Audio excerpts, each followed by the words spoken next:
Je l'ai déjà fait pour les États-Unis puis pour l'Australie. Et ça vous a plu, alors c'est reparti. Et si chaque État brésilien était indépendant et devenait son propre pays? Lorsque le Brésil a déclaré son indépendance du Portugal par les mains, et la voix du propre prince puis roi du Portugal en 1822, le plus grand pays d'Amérique du Sud a été créé. La différence de taille est remarquable. Seule l'Argentine s'approche de sa taille gigantesque, mais même elle n'est pas aussi grande. Et il est intéressant de noter que tout cela n'est devenu qu'un seul pays. Peut-être que cela a à voir avec la façon dont les Portugais l'ont géré à l'époque coloniale, car si l'on compare avec l'Amérique espagnole, cela ne s'est pas passé de la même manière. Et lorsqu'elle a obtenu son indépendance, elle l'a fait en tant que plusieurs pays distincts. Et compte tenu de la taille du Brésil, il pourrait très bien s'agir de plus d'un pays. Pour vous donner une idée, l'État d'Amazonas à lui seul est aussi grand que la Mongolie. Bahia est aussi grande que la France, Goiás s'approche de la Finlande, et le Mato Grosso do Sul serait à peu près équivalent à l'Allemagne. Le Royaume-Uni tiendrait entièrement à l'intérieur de l'État de São Paulo.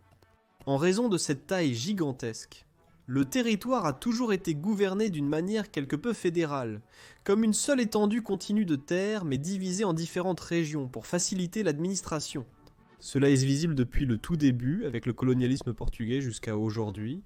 En 1534, il a été divisé en 14 capitaineries. En 1572, en 2 colonies distinctes, Maranhão au nord et Brésil au sud, puis en zones d'administration de plus en plus petites. Sous l'empire du Brésil indépendant, elles étaient des nommées provinces. Aujourd'hui, le Brésil compte 26 États et un district fédéral. Alors, que se passerait-il si tous devenaient indépendants? Évidemment, ce scénario est hautement improbable, voire carrément impossible.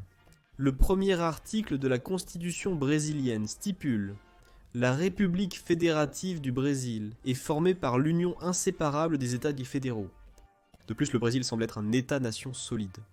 Et il y a peu de différences en termes d'identité culturelle qui justifieraient une séparation.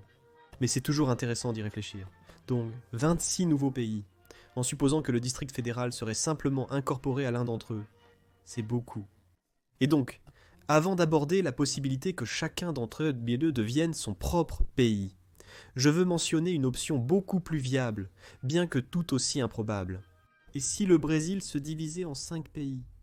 Vous voyez, en plus d'être divisé en 26 États, le Brésil est aussi organisé en 5 régions. Les noms des régions ne sont pas très originaux.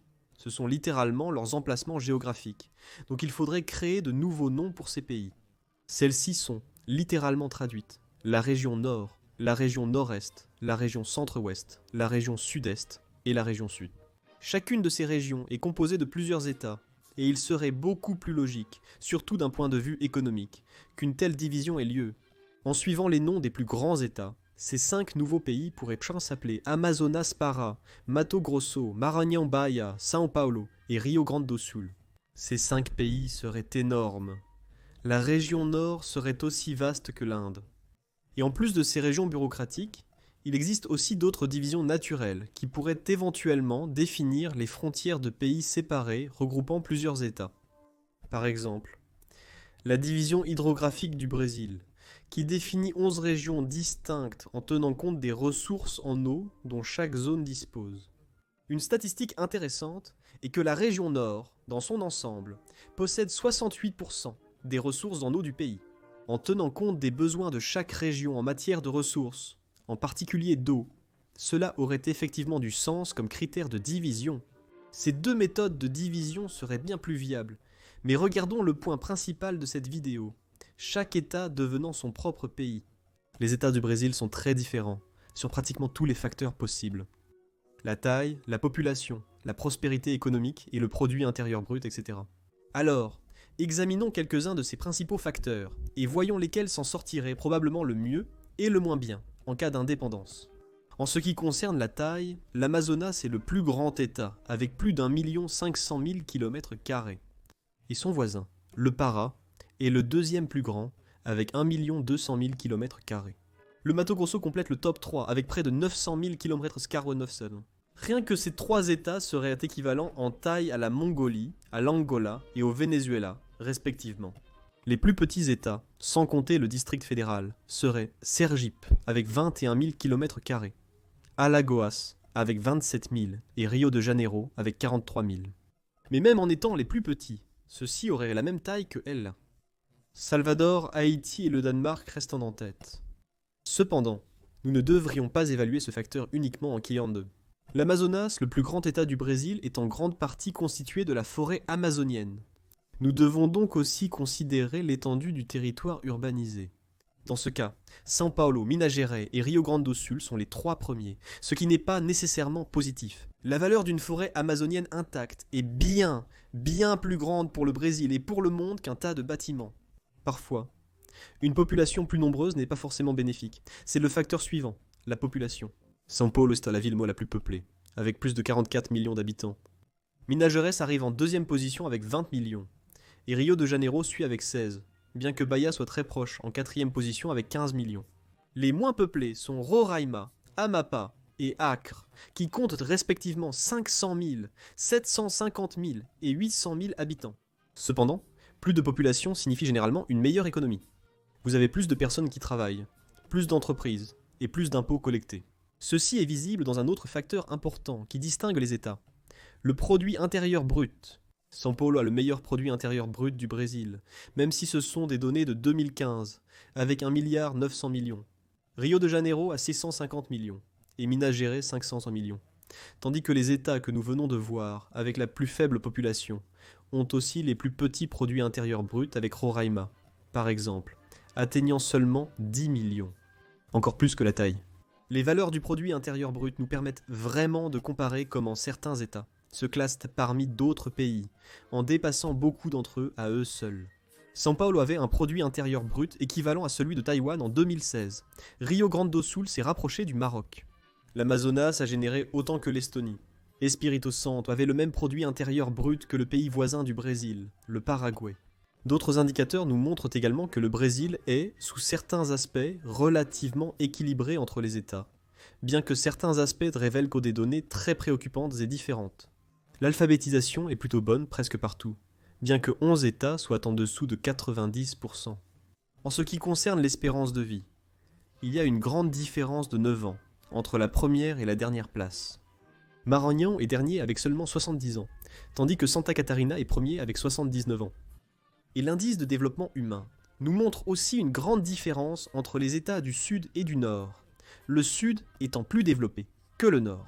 J'ai trouvé un site vraiment sympa qui propose en fait un classement des 26 États, basé sur 10 critères principaux, comme la sécurité publique, l'infrastructure, la durabilité sociale, les finances, l'éducation et les préoccupations environnementales. On peut dire que les États qui s'en sortent le mieux dans ces domaines seraient aussi ceux qui seraient en meilleure position en cas d'indépendance. D'après ce classement, l'État qui s'en sort le mieux dans l'ensemble est São Paulo, suivi de Santa Catarina, du district fédéral, du Paraná et du Mato Grosso do Sul, tandis que ceux qui s'en sortent le moins bien sont l'Acre, le Maranhão et le Pará. En parlant du district fédéral, il est très petit, et en cas d'indépendance, il serait probablement incorporé à l'État environnant de Goiás. Mais nous devons prendre en compte quelque chose d'important. Toutes ces statistiques sont dans le contexte d'États fédéraux sous une seule nation. En cas de séparation, la coopération pourrait perdurer, mais jamais aussi étroitement qu'aujourd'hui. Et donc, il est très probable que tous ces indicateurs diminueraient. Par exemple, beaucoup d'États n'auraient pas accès à la côte, et cela leur coûterait beaucoup plus cher d'y accéder qu'actuellement. En ce qui concerne les drapeaux, un sujet important sur cette chaîne, ils seraient plutôt bien préparés en cas d'indépendance. Contrairement aux États-Unis, où les drapeaux des États sont pratiquement inexistants, et se résument souvent à un fond bleu avec le sceau de l'État, les États du Brésil ont tous des drapeaux différents, avec des symboles locaux, ou au moins distincts, et des couleurs différentes, donc ils n'auraient pas forcément besoin de les changer en cas d'indépendance. À part São Paulo qui montre l'ensemble du territoire brésilien, ce qui n'aurait pas beaucoup de sens dans ce cas. Cependant, il y a quelques États qui devraient changer leur drapeau de toute façon, même s'ils ne deviennent pas indépendants, comme l'Espírito Santo, ce drapeau avec la phrase « travail et confiance ». Mais pourquoi ? Et celui de la Paraíba. J'enlèverai simplement les lettres. Donc, pour résumer, dans le cas où chaque État deviendrait indépendant, il semble évident qu'il y aurait une grande différence entre les États du Nord et ceux du Sud. Cette différence serait bidirectionnelle. Les pays du Nord auraient une superficie plus grande, mais une population moins dense. Les pays du Sud auraient probablement des économies plus fortes, mais avec moins de ressources qu'en spécifiques, en particulier l'eau. Et à cause de cela, la séparation serait très problématique. Chacun des États aurait la bonne partie de son territoire, mais ils perdraient le soutien des autres, pour compenser leurs aspects négatifs. C'est à mon avis une bonne raison pour que cela n'arrive pas. Un autre obstacle majeur dans le cas de la séparation de n'importe quel pays est la question des forces armées. Selon Wikipédia, le Brésil a la deuxième et plus grande armée d'Amérique du Sud. Comment cela fonctionnerait-il s'il devenait soudainement 26 pays ? Ce n'est pas comme si l'un d'entre eux risquait d'être envahi par ses voisins, je pense, mais leur position serait quand même affaiblie. Et ce n'est pas comme si on pouvait prendre le personnel militaire et les véhicules et simplement les répartir équitablement entre les 26. Le plus probable, c'est qu'il faudrait dissoudre complètement l'armée, puis que chaque nouveau pays crée sa propre armée à partir de zéro. Un autre grand obstacle, surtout de mon point de vue, serait l'équipe de football du Brésil. Je veux dire, le monde perdrait l'une de ses meilleures équipes, et il y aurait un gros problème pour savoir dans quelle équipe chaque joueur jouerait. Je veux dire, quel état auraient Coutinho et Neymar ? Ce serait un énorme problème. Par conséquent, même si chaque État brésilien est très grand et a un grand potentiel pour rivaliser directement avec d'autres pays d'Amérique du Sud et même avec d'autres pays du monde, il ne semble pas qu'une séparation individuelle soit une bonne idée. Il pourrait choisir la voie un peu plus viable de 5 nouveaux pays au lieu de 26, mais j'ai l'impression que les problèmes seraient exactement les mêmes, peut-être simplement à une échelle plus réduite. Donc, malgré le fait que ce serait incroyablement intéressant à observer et amusant d'avoir 26 pays, ce n'est probablement pas une bonne idée que les États brésiliens cherchent à obtenir leur indépendance. Et il vaut bien mieux pour eux de continuer à travailler ensemble sous une organisation fédérale, chacun ayant son autonomie et beaucoup de pouvoir localement, mais en restant unis comme une seule nation, s'entraidant pour grandir. Mais bien que cela soit très improbable, et comme nous l'avons vu, quelque chose qui ne serait probablement positif pour personne, il y a eu quelques tentatives d'indépendance locale au Brésil. Encore aujourd'hui, quelques mouvements séparatistes subsistent. Le meilleur exemple à travers l'histoire est celui qui a réellement réussi à obtenir son indépendance de l'Empire brésilien à l'époque. La province de Cisplatina, que nous connaissons tous aujourd'hui sous le nom d'Uruguay. Et c'était vraiment un problème auquel le Brésil a été confronté tout au long de son histoire.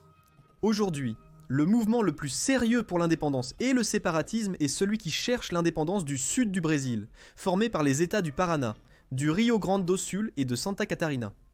Parce qu'ils disent que leur culture est différente et qu'ils sont économiquement autonomes. C'est intéressant, car historiquement, le Rio Grande do Sul a déjà tenté d'obtenir son indépendance, mais sans succès. Mais il y en a d'autres aussi. Certains veulent simplement être indépendants, car ils affirment être sous-représentés au niveau national, comme le Ceará ou le Minas Gerais. Certains, au Pernambouc, affirment que l'État a une culture différente du reste du Brésil, et qu'il devrait donc être une nation à part. Et un autre réclame la création d'une république pour le peuple de l'Amazonas, ce qui, je suppose, a à voir avec la population autochtone du Brésil. Mais toutes ces revendications ont très peu de soutien, et ne sont donc pas très sérieuses, sauf celle du sud du Brésil, qui semble avoir quelques centaines de milliers de partisans. Donc, voilà un aperçu rapide de ce que serait le scénario si les 26 États ou les 5 régions du Brésil devenaient indépendants et formaient leur propre pays. Comment ils s'en sortiraient, économiquement et socialement, est une question à laquelle on ne peut pas vraiment répondre. Nous ne pouvons qu'observer leur état actuel et y voir un indice de ce qu'ils seraient en tant que pays. La conclusion générale semble être que la plupart d'entre eux peineraient à subsister seuls, particulièrement financièrement. Et même ceux qui ont les économies les plus fortes, comme ceux du Sud, auraient aussi des difficultés à cause du manque de certaines ressources, en particulier l'eau. En conclusion, je leur recommande de rester unis. Merci d'avoir regardé cette vidéo. Si vous avez apprécié, abonnez-vous pour voir les prochaines vidéos. Laissez votre avis en commentaire ci-dessous. Aimeriez-vous voir le Brésil devenir plus d'un seul pays? Pensez-vous que ce soit possible? Et si oui, serait-ce viable et positif pour les personnes concernées? Je vous retrouve la prochaine fois pour plus de culture générale.